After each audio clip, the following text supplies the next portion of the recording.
So there's this comic, Asterios Polyp. It's by veteran master comics person David Mazzucchelli. Over the years, he excelled in superhero comics. He helped shape the alternative comic scene, and he educated a whole new generation of authors.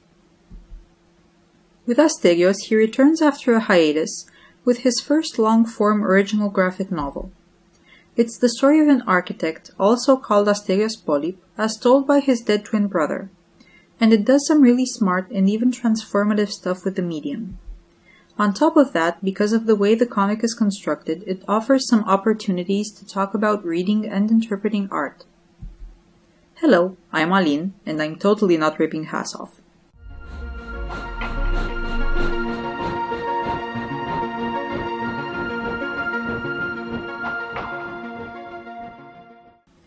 When talking about art, there's a sense that much is pulled out of thin air, as if the one talking is either fabricating meaning where there is none, or that she has access to hidden knowledge.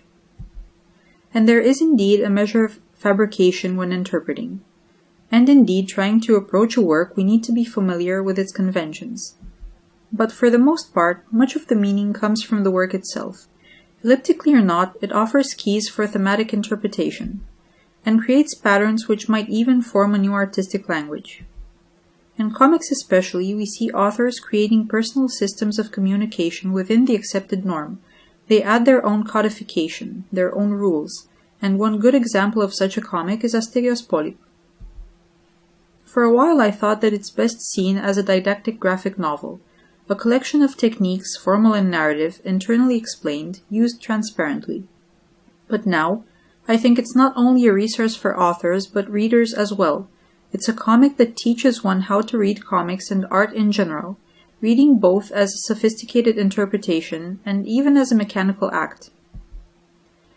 Before it starts to talk about dualities, Greek myths, modernism, and masculinity, Asterios Polyp first makes sure the readers can actually read the comic, which might be considered a bit condescending but will pass value judgments another time.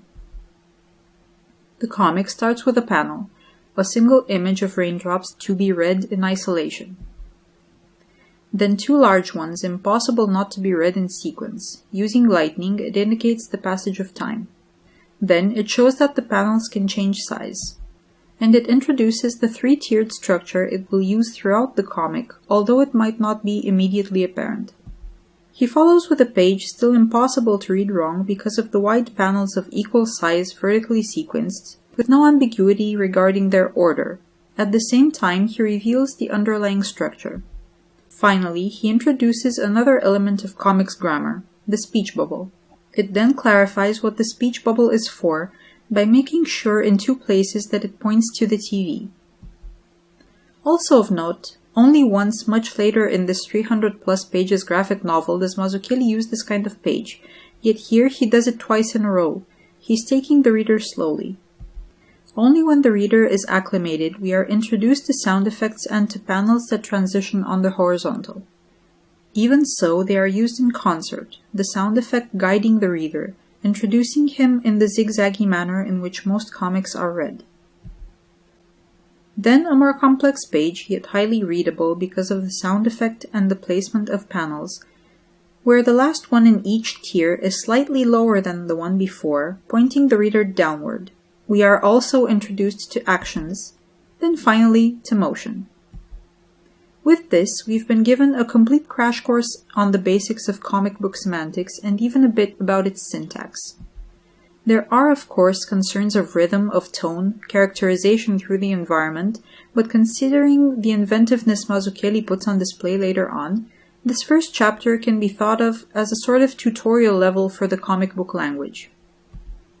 And it functions in the same way that the best tutorials in video games do. They don't just teach newcomers the controls and mechanics of the genre, but also serve to adjust veterans to the feel and intentions of the game. So, with this beginning, Mazzucchelli is not just introducing elements of comic book grammar, but reconstructing it to fit his needs. He's showing that with Asterios Polyp, he became more interested in this, rather than this. As to what he builds from this basic grammar, we'll see next time.